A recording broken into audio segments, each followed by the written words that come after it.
ప్రపంచంలో అత్యంత శక్తివంతమైన దేశం అంటే అమెరికా. ఆ దేశ అధ్యక్షుడు ప్రయాణించే విమానాన్ని చాలామంది ఏమంటారంటే ఎగిరే వైట్ హౌస్ అంటారు. కానీ ఇప్పుడు ఆ ఎగిరే వైట్ హౌస్ చుట్టూ పెద్ద రాజకీయ దుమారం చెలరేగుతుంది. ఎందుకంటే ఈ విమానాన్ని అమెరికాకు ఖతార్కు సంబంధించిన ఒక విలాసవంతమైన జంబో జెట్ని ఈయనకు ట్రంప్కి బహుమతిగా ఇచ్చింది. దీని విలువ వింటే ఎవరైనా ఆశ్చర్యపోతారు. ఎందుకంటే సుమారు $400 మిలియన్, అది మనం భారత కరెన్సీలో చెప్పుకోవాలంటే 3,500 కోట్ల అక్షరాల. మరి ఇంత ఖరీదైన విమానాన్ని ఒక దేశం ఇంకో దేశానికి బహుమతిగా ఇవ్వచ్చా? అసలు ఎందుకు ఇచ్చింది? ఇది ఇప్పుడు ప్రపంచంలో అత్యంత చర్చనీయాంశమైన అంశం అయిపోయింది.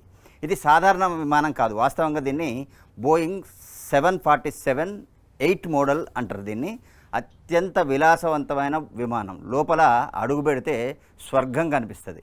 అది ఒక 5 స్టార్ హోటల్ని కూడా తలపిస్తుంది. విశాలమైన సమావేశ మందిరాలు ఉంటాయి, విశ్రాంతి గదులు ఉంటాయి, అత్యాధునికమైన కమ్యూనికేషన్ వ్యవస్థలు ఉంటాయి. ఇందులో చాలా రకాలైనటువంటి విలాసవంతమైన జీవితం గడపవచ్చు అనమాట.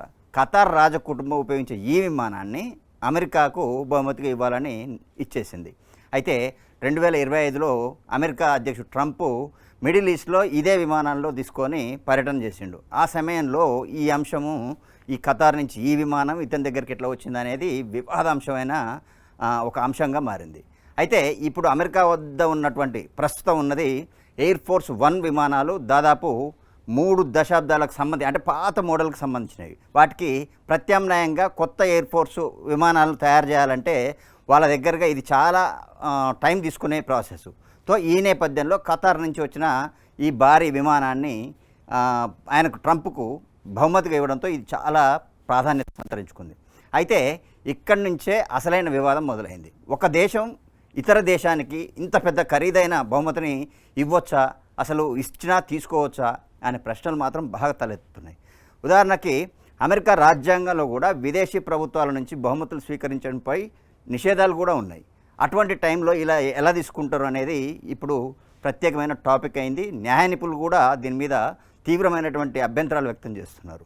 ఇంకోటి ఏంటంటే, మరోవైపు భద్రతా నైపుణ్యం.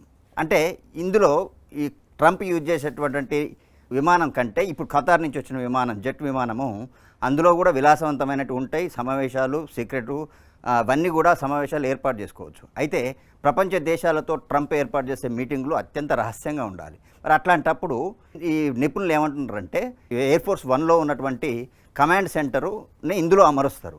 ఆ పరిస్థితుల్లో దీనికి భద్రత అనేది ఉంటుందా, సీక్రెట్స్ అనేది మెయింటైన్ చేయొచ్చా, ఇతర దేశాధ్యక్షులతో కానీ వేరే వాళ్ళతో కానీ మాట్లాడేటప్పుడు ఆ సీక్రెటెన్సీ అనేది పోతుంది కదా అని నిపుణులు మాత్రం చెప్తున్నారు. అయితే ఇంకోటి ఏంటి అని అంటే, అమెరికా అధ్యక్షుడు ఇందులో నుంచే సైన్యాధికారులతో కూడా మాట్లాడతాడు.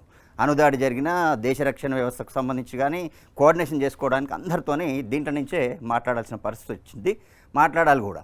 అయితే ఇట్లా ప్రపంచ నాయకులందరితోనే నేరుగా సంప్రదింపులు జరిపేటప్పుడు ఇట్లాంటి సున్నితమైన వ్యవస్థల్ని విదేశీ దేశం ఇచ్చినటువంటి ఈ విమానంలో ప్రయాణిస్తూ ఆయన చర్చించవచ్చా, ఇది సురక్షితమేనా అనే సందేహాలు కూడా ఇప్పుడు చాలా వ్యక్తమవుతున్నాయి.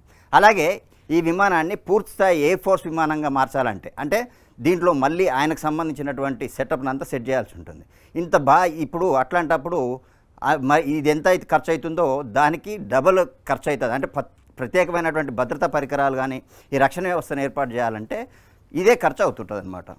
అయితే ఇంత అత్యంత ఖరీదైన దౌత్య బహుమతి, మరోవైపు భద్రతకు సంబంధించి రాజకీయ నైతిక ప్రశ్నలు కూడా, అంటే ఈ రెండింటి మధ్య ఇప్పుడు అమెరికా అనేది చిక్కుకున్నది.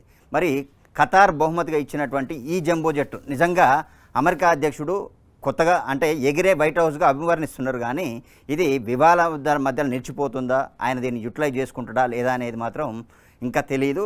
దీని మీద మీరేమంటారు? మీరు కామెంట్ చేయండి.